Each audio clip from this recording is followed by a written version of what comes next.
नमस्कार, स्वागत है आपका न्यूज बुलेटिन में और मैं हूं आपके साथ सपना पांडे। बुलेटिन की शुरुआत से पहले एक नजर इस वक्त की हेडलाइंस पर।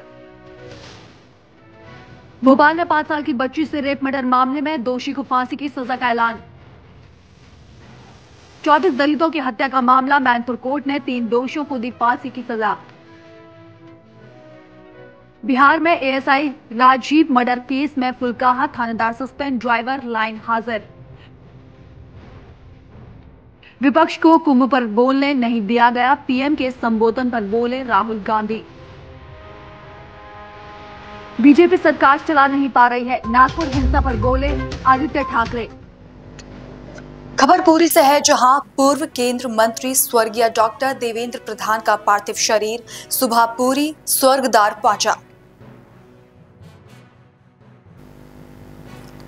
इस दौरान राज्य के उप मुख्यमंत्री, राजस्व मंत्री और अन्य वरिष्ठ नेता उपस्थित थे। वहीं इस दौरान योग गुरु रामदेव भी उपस्थित थे। योग गुरु रामदेव जी भी पूरी स्वर्गद्वार में पहुंचकर डॉक्टर देवेंद्र प्रधान के अंतिम क्रिया में शामिल होते हुए बोले कि जीवन मृत्यु एक मात्र सच है। आज राज्य के जितने भी मंत्री हैं सभी उनके शिष्य की तरह हैं। उनके जाने के बाद उनके रिक्त स्थान को दोबारा भर पाना असंभव है। देखिए, डॉक्टर देवेंद्र प्रधान जी केवल एक व्यक्ति विशेष नहीं थे, वह केवल एक आदमी नहीं है, वह एक संस्थान थे। He is an institution. उन्होंने हजारों लोगों को गढ़ा, बनाया, कार्यकर्ताओं के लिए 24 घंटा परिश्रम किया। भारतीय जनता पार्टी और उसकी विचारधारा, संघ और उसकी विचारधारा को उड़ीसा में सिंचित किया और उसका परिणाम है कि आज हम लोग सांसद, विधायक बने हैं और हमारी सरकार आज उड़ीसा में बना है। माननीय प्रधानमंत्री जी ने भी उन्हें श्रद्धांजलि दिया है। सभी नेताओं ने भारतीय जनता पार्टी का उन्हें सम्मान और श्रद्धांजलि दिया है और उड़ीसा में आप देख सकते हैं लाखों कार्यकर्ता उनको श्रद्धांजलि देने के लिए आज यहाँ उपस्थित है जगन्नाथ धाम पुरी में। स्वाभाविक रूप से वो एक जननेता थे, जनता के हृदय में उनके प्रति बहुत आस्था थी और हम सभी प्रार्थना करते हैं कि महाप्रभु जगन्नाथ उनको अपने श्री चरणों में स्थान दे, वैकुंठ में उनका निवास हो। मंत्रीगण आसथिले एवं समस्त जो उपस्थित थे एवं श्रृंखला सहित अंतिम संस्कार कार्य चली अच्छी तो समस्त सहयोग कर श्रृंखलागत भाव समस्त विभाग पक्षर भी तत्परता थिला एवं काली समाचार दुखद समाचार पाइला पर समस्त विभाग ये प्रस्तुति करते स्वतंत्र पुलिस अरेंजमेंट करा म्युनिसिपालिटी वाटको आरएनबी समस्त तरफ कठिन परिश्रम कर समस्त अरेंजमेंट कर आज सुरखुर भाव कार्यक्रम चल। डॉक्टर देवेंद्र प्रधान जी वो मात्र उड़ीसा के नहीं, हमारे भारतीय धर्म, अध्यात्म, संस्कृति, विरासत के एक बहुत बड़े प्रतिनिधि, उसके पुरोधा और एक विरासत को लेकर के विकास की और संस्कृति को लेकर के समृद्धि की, संस्कृति के उपासक रहे। ऐसे एक जिन्होंने यशस्वीपूर्ण जीवन जिया, उनका जीना और उनका इस संसार से जाना दोनों ही गौरवपूर्ण है और उनकी उस सांस्कृतिक, सामाजिक, आध्यात्मिक, राजनीतिक विरासत को लेकर के हमारे धर्मेंद्र प्रधान जी और हमारे मोहन मांझी जी, पात्रा जी, सारे जितने राजनीति के यहाँ पर जो भी आज हम चेहरे देखते हैं उनको प्रतिष्ठापित करने के लिए यहाँ पर एक आधारशिला तैयार की। भारत और भारतीयता की, राष्ट्रवाद के, अध्यात्मवाद की ऐसे यशस्वी महामानव को उनके महाप्रयाण पर पूरे सनातन धर्म की ओर से उनको श्रद्धांजलि देने का हम यहाँ पर आए हैं। और वेदों में कहा है कीर्ति यस्य से जीवति, वह जी करके और यहाँ से जाकर के भी सदा सदा के लिए अमर रहते हैं जिनका जीवन कीर्तिवान होता है। तो उनका कीर्तिमंत जीवन था। ऐसे महापुरुष के महाप्रयाण पर भगवान श्री जगन्नाथ के चरणों में प्रार्थना करते हैं उनको अपनी शरणागति प्रदान करें और उनकी आत्मा प्रसन्न थी। उनका जो सपना था उड़ीसा को लेकर के वो उन्होंने अपनी आंखों से पूरा होता देखा और अब जो विकसित भारत का और विकसित ओडिशा का सपना है, वो भी भगवान की शरणागति में वो पूरा होता हुआ देखेंगे। केंद्र सरकार पूर्वतन केंद्र मंत्री एवं ओडिशार भारतीय जनता पार्टी को शक्ति जोगई संगठन को मजबूत करितबा डॉक्टर देवेंद्र प्रधान आज पुरी स्वर्गद्वार में शेषकृत्य संपन्न होगापाई वर्तमान ये कार्यक्रम चली संस्कार कार्यक्रम चली गतकाली आम भुवनेश्वर एयरपोर्ट रे सरकारी स्तर में श्रद्धांजलि दिगला पार्टी ऑफिस रे एवं परवर्ती बजार बासभवन में कार्यक्रम रे उपस्थित थी। डॉक्टर प्रधान निश्चित भाव में ओडिशा पाई एवं देश पाई जो स्तर रे राजनीति रे जड़े स्पष्टवादितार सहित एवं जड़े देशर आग भागर पार्लियामेंटेरियन हिसाब से जो भाव में ओडिशार विकास को सहित देश में जोड़वा एवं ओडिशार भारतीय जनता पार्टी संगठन को निज हाथ में जो भाव से गढ़ी तोड़ी एवं आज परिणाम स्वरूप आज भारतीय जनता पार्टी सरकार ओडिशा रे आज प्रतिष्ठित होईछि एवं सौभाग्य परम जे आज मत मो दायित्व आज मत ओडिशा मिली। निश्चित भाव में तांकर संगठन एवं तांकर जो मिशन थिला ओडिशा को किबड़ी भाव में यशस्वी करैबा ओडिशार लोकन को यथाचित सेवा पहुँचैबा ये समस्त कथा को देखा जदि ताहले तांकर समय रे अनेक केंद्र रे नेतृत्व नेला बेले अनेक विकासमूलक काम जमीती आपंकर कनकतुरारू डुबरी देकी आपंकर चंडीखोल पर्यंत रास्ता को जातीय राजपथ रे घोषणा करिबा एवं सुंदरगढ़ जिलार आप रजामुंडा ठारू केन्दुझर दे पानी कोइली पर्यंत ये जातीय राजपथ सहित एभली भाव में अनेक बहुत बड़ बड़ से निष्पत्ति नहीं पारुथिले तांकर निजर नेतृत्व बल रे एनु निश्चित भाव में से तांकर जस एवं जो सेवा जो विकास काम आज ओडिशा पाई एवं देश पाई भी से जहाँ देइचंती आज निश्चित भाव में ताहा आज ओडिशा विकास क्षेत्र में गोटे ओडिशा को आगू नेबा पाई निश्चित भाव में बहुत शक्ति जोगई एवं तांकर ये अमर आत्मार सद्गति कामना करुच्ची। आज स्वर्गद्वार में तांकर जो अंत्येष्टिक्रिया चली अवसर में मुझे निश्चित भाव में श्रद्धांजलि देवा सहित महाप्रभु जगन्नाथ निकट में प्रार्थना करुच्ची तांकर अमर आत्मा शांति लाभ करू एवं तांकर शोक संतप्त परिवार रे सुख आसु आनंद आसु एवं समाने आगु को बढ़ंतु ये ओडिशार सेवारे एवं राष्ट्र सेवारे समते लागू करंतु ये मोर होची प्रभु जगन्नाथ निकट प्रार्थना। क्या कहेंगे अपूर्व खेती हुई है भारतीय जनता पार्टी को, क्या कहेंगे? डॉक्टर प्रधान तृणमूल स्तर से काम करना शुरू किए और वो सबके लिए कार्यकर्ता के लिए प्रेरणा का केंद्र बिंदु, जैसा रुद्र भाई बताए प्रेरणा केंद्र बिंदु थे। और छोटा मंडल स्वास्थ्य से लेकर जो दायित्व दिया कठिन परिश्रम और इनका जो था कि योजना करना और क्रियान्वयन करना, इनको इम्प्लीमेंट करना, कार्यकर्ता निर्माण करना इनका सबसे बड़ा योग्यता था। संगठन के कार्यकर्ता के नाते जो दायित्व दिए इसको निष्ठा से किए, निपुण से किए और मंत्री के नाते एमपी के नाते भी इनका जो दायित्व देगा जैसा बताएगी वो रिकॉर्ड किए, उड़ीसा इतिहास इनको याद रखेगा और ये सब कार्यकर्ता के लिए प्रेरणा का केंद्र बिंदु बना। देवेंद्र प्रधान उड़ीसा बीजेपी केवल नहीं, उड़ीसा राजनीति में लीजेंड, एक प्रेरणा का विषय डॉक्टर देवेंद्र प्रधान 1981 जनवरी 14 तारीख को माननीय कुशाभाऊ ठाकरे उनके जो निवास स्थल है ढेंकनाल, उस समय जिला था तालचेर में, हांडीधुआ में उनका निवास, वहाँ कुशाभाऊ ठाकरे जी पहुंचे थे और वो मेंबर उस समय से बने थे। मंडल अध्यक्ष से उस समय विधानसभा चुनाव क्षेत्र को मंडल कहा जाता था। पहले मंडल अध्यक्ष रहे, बाद में जिलाध्यक्ष रहे। ढेंकनाल जिला का जिलाध्यक्ष जब थे, मेरे को महामंत्री बनाए थे। 2 साल बाद सबने देखा होगा कि इनमें स्टेट का प्रेसिडेंट बनने का काबिलियत है, तो 88 में स्टेट का प्रेसिडेंट बने और मनमोहन सामल जी तब युवा मोर्चा के प्रदेश अध्यक्ष बने, बाद में स्टेट का जनरल सेक्रेटरी भी बने।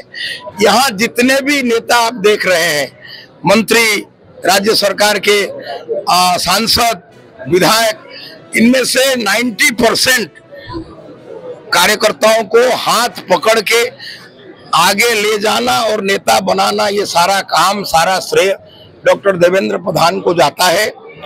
कुछ समय के लिए क्यों ना हो, राष्ट्रीय उपाध्यक्ष भी थे और तब झारखंड उनका जिम्मेवारी में था। केंद्र में तो आप जानते हैं 2 बार मंत्री बने, 2 बार सांसद, 2 बार मंत्री, और पहले जब मंत्री थे भूतल परिवहन के मंत्री थे। अब उड़ीसा में उस समय केवल 1600 किलोमीटर नेशनल हाईवे था, एक ही डिसीजन में उसको 3200 किया था।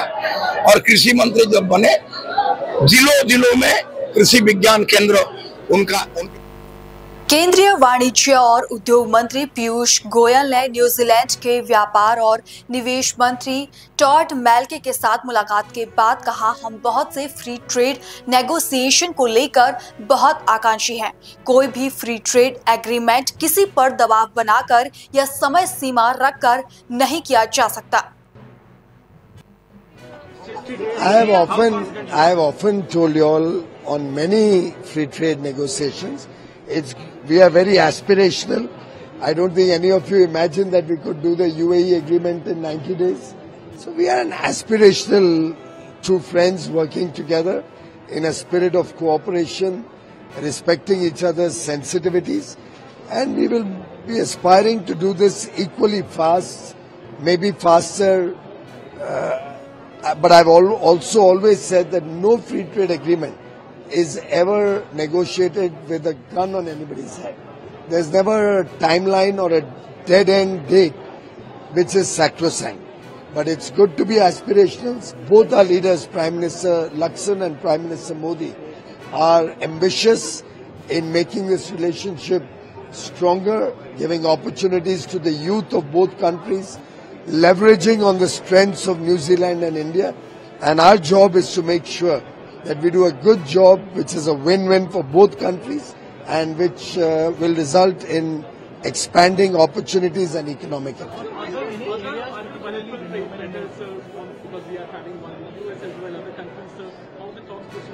Every engagement stands on its own legs, and every engagement will come up with good results in the interests of India, in the interests of the people and businesses of India, and likewise our partner country.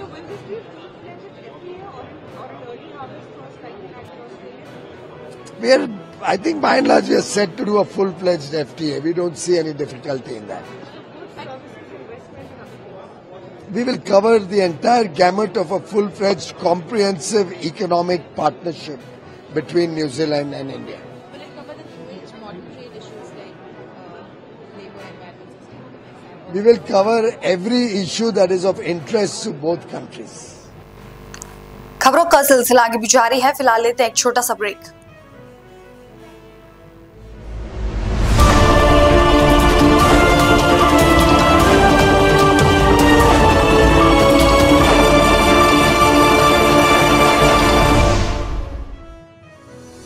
रोजगार developers, a unit of रोजगार developers and private limited. घर वहीं जहां हो आपका भरोसा। पिछले 15 सालों से आपके सपनों का घर हमारी प्रतिबद्धता। रोजगार डेवलपर्स का पता है शिमला बाईपास रोड, गणेशपुर, देहरादून। रोजगार डेवलपर्स से संपर्क करने के लिए अभी डायल कीजिए 9897054026 पर या 8433207910 पर।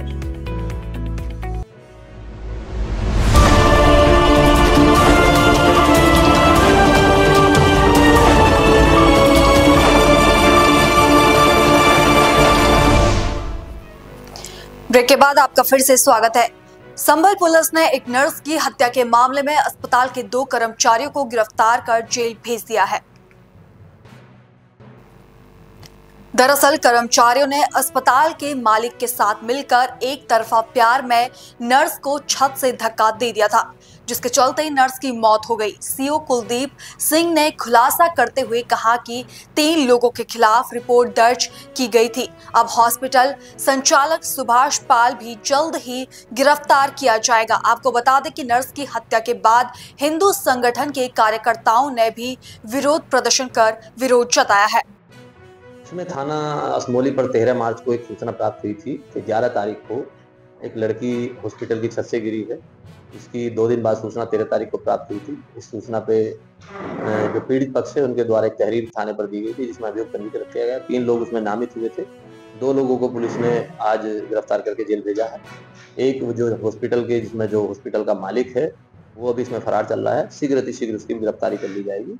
और जो भी पीड़ित पक्ष से आरोप हैं, जिस तरह की वो सभी बिंदु जो उन्होंने रखे हैं, उन सभी बिंदुओं पर हम गहनता से जांच कर रहे हैं। तो इसमें प्रभावी कार्रवाई, जो कठोरतम कार्रवाई है, वो की जाए। सर क्या नाम है आपका? मेरा नाम नितिन शर्मा है। सर बजरंग दल का जिला संयोजक को संबंध। जी सर, धर्मशाला से आप बिटिया की गिरफ्तारी को लेकर, जो बिटिया के हत्यारे हैं उनकी गिरफ्तारी को लेकर आप बहिष्कार करते आए हैं थाने तक।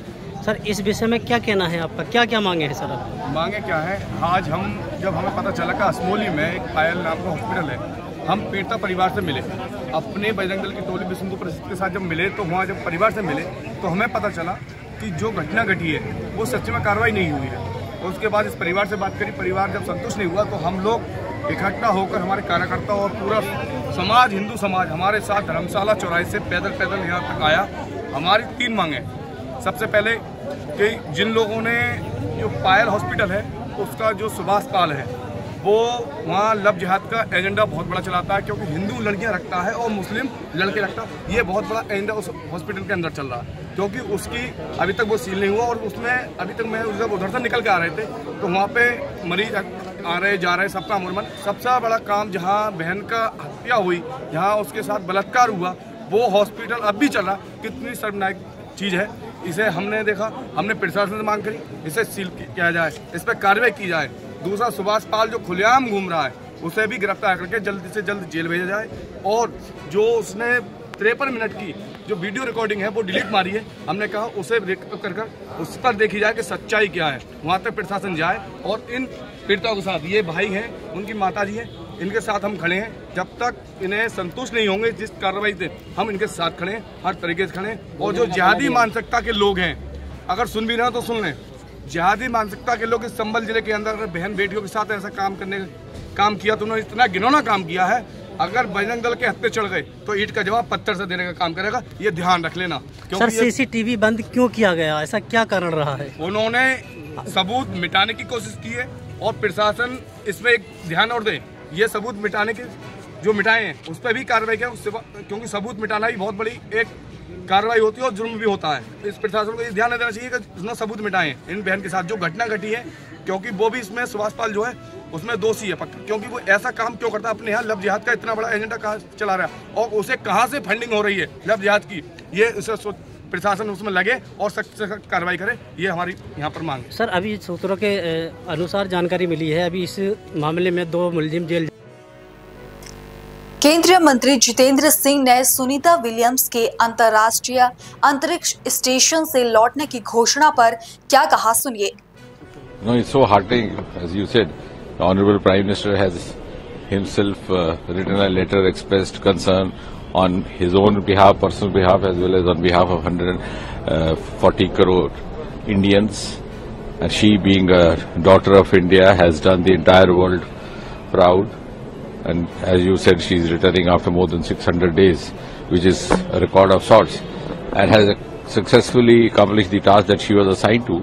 While all of us pray for her safe return, we also feel proud of her, and we only wish that once she comes back, then there will be a recovery period of about 40-45 days when they are, subject to acclimatization processes, because having lived for that long in the space, and all of us hope that everything will be fine.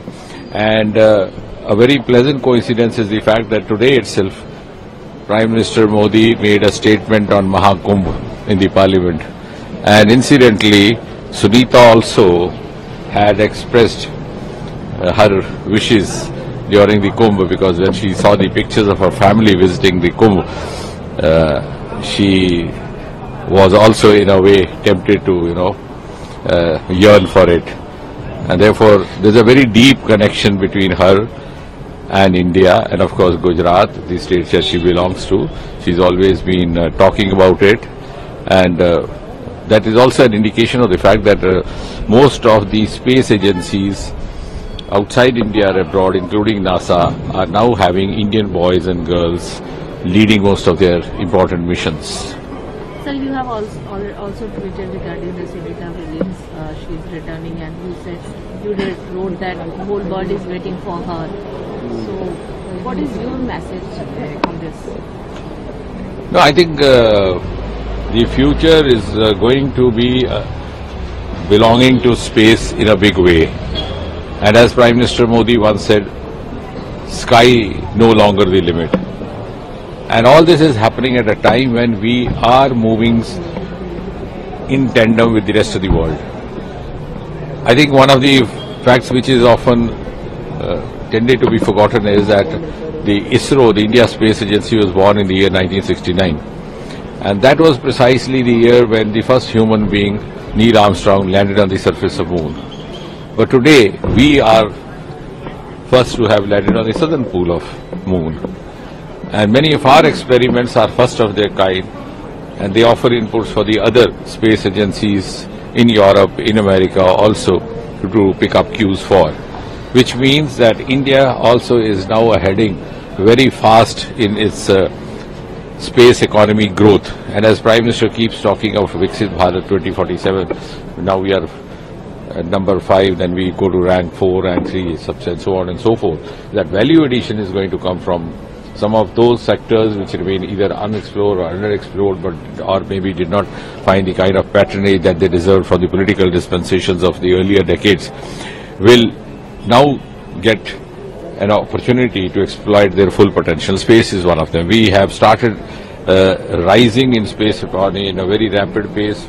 We were very minuscule till a few years ago. Today we stand at $8 billion, and the future projection is so optimistic and so encouraging that we hope to go up more than 5 times in the next 7-8 years to about $45 billion, which means, in other words, the space economy is going to be a very important component of India's overall economy as we rise to rank 3, rank 2, rank 1, and so on. And we are also going to contribute hugely to overall global economy as far as the space sector is concerned. The Prime Minister has stated that he would be voluntary. How hopeful are you? No, sure. I'm so glad. I mean, all of us are so overwhelmed by what Prime Minister Modi has written, and we are also proud, a daughter of India, accomplishing what the entire world is looking up to. And while Prime Minister Modi has also offered her to visit India, I'm sure equally as much she also looks forward to visit India, as her family members have been repeatedly saying that she always, it's been quite a few years now that she came to India. And as I was saying a couple of moments ago, she also apparently missed being a part of the Kumbh Mela. Oh, yes. So I think this is going to be a grand homecoming for her, also a déjà vu for all of them, and a very pride moment for each one of us. So tomorrow morning, any special plans? Any planning by the minister? No, first of all, let's hope that everything goes off fine. That's going to be around 3:30 or so, because the undocking has happened very successfully. The downward journey towards Earth has started. It's about 17 hours journey. And then, of course, entering into the Earth orbit is the next, and then finally landing down safe is what is, of course, they'll determine the exact location where the landing has to happen. That will happen in the next few hours. And I think it's quite in keeping with what we are doing, because we are also now in a big way into docking and undocking. And the Chandrayaan 4 that is going to be launched in 2028 is going to have multiple docking and undocking exercises, which will prepare us also for similar kind of experiments, because we are planning to have our own space station. खबर बरेली से है, जहां एक भतीजे ने संपत्ति के लालच में अपने चाचा की गोली मारकर हत्या कर दी। जिसका खुलासा करते हुए पुलिस ने आरोपी को गिरफ्तार कर जेल भेज दिया है। सर, एक भतीजे ने अपने चाचा की गोली मार के हत्या कर दी, क्या मामला है, इसके पीछे कारण क्या निकल गया है? दिनांक 17 मार्च 2025 को थाना कोतवाली में एक व्यक्ति जिसका नाम ऋतिक है, उसने एक तहरीर दी कि उसके सगे चाचा को किसी ने गोली मार दी और इसने नामजद तहरीर दी थी और अपने ही 5 साथियों का नाम उसने उस तहरीर में दिया था कि वो लोग आए और रात को उन्होंने गोली मारकर उनके चाचा, जिनका नाम दयाशंकर था, उनकी हत्या कर दी। इसमें जब मौके पर पहुंचा गया और सूचना मिलने पर और जब जांच की गई तो इसमें ये सामने आया कि जो वादी मुकदमा था, जिसका नाम ऋतिक है, वह खुद ही इसके अंदर अक्यूज्ड है और उसने ही ये हत्या कारित की। तो इसका जो कारण था, पूछताछ में ये सामने आया कि जो इसके चाचा हैं, इनके वारिस कोई नहीं है और इनके पास में थोड़ी संपत्ति थी, जिस संपत्ति को लेके इस व्यक्ति को यह आशंका थी कि ये संपत्ति किसी को बेच देंगे और इसे कुछ नहीं मिलेगा इस संपत्ति में। यह सोचकर ऋतिक ने अपने ही सगे चाचा की हत्या कर दी कि वो संपत्ति उसको मिल जाएगी। और इसमें दूसरा एंगल ये था कि अपने ही जो साथी जिनके साथ इसकी रंजिश थी पहले से, उन साथियों को भी ये उस हत्या में फंसा देगा। तो इसने ये पूरा षड्यंत्र रचा और अपने घर की इसने लाइट काटी। लाइट काटने के बाद ये एंटर हुआ और इसने 2 शॉट तमंचे से फायर किए अपने चाचा के ऊपर। उसकी ऑन द स्पॉट उसकी डेथ हो गई और बाहर आके इसने वापस बिजली का तार जोड़ दिया। इस प्रकरण में जो ये वादी मुकदमा है, जो हमारा इसमें हत्यारा है, इसको गिरफ्तार कर लिया गया है और इसके पास से एक तमंचा, कुछ खोखे और जो पेचकस और प्लास इसने यूज करे थे बिजली काटने के दौरान, वह भी बरामद किए गए हैं और इसे आज दिनांक 18 मार्च 2025 को न्यायिक हिरासत में भेजा जा रहा है।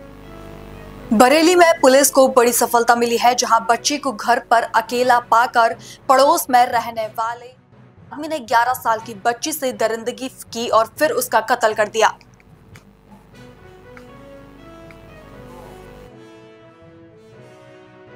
कर दी गई थी, क्या मामला है? 15 मार्च 2025 को सोशल मीडिया सेल बरेली के माध्यम से यह सूचना प्राप्त हुई कि एक 11 साल की बच्ची का शव संदिग्ध हालत में बरामद हुआ है थाना फरीदपुर क्षेत्र से और यह भी आशंका जताई जा रही थी कि इसके साथ दुष्कर्म किया गया है। तो सोशल मीडिया सेल की एक्टिव होने के कारण हमें सूचना प्राप्त हुई। परिजनों द्वारा कोई भी सूचना नहीं दी गई थी इस मामले में। लगातार हमने 3 टीमें गठित कराई और उनके द्वारा पूछताछ की गई, जिसके माध्यम से हमें यह ज्ञात हुआ कि यह घटना कारित करने में एक व्यक्ति था जिसका नाम रघुवीर है, उसका हाथ था। रघुवीर की गिरफ्तारी करने का जब पुलिस ने प्रयास किया तो इसके द्वारा पुलिस पार्टी पर फायरिंग की गई।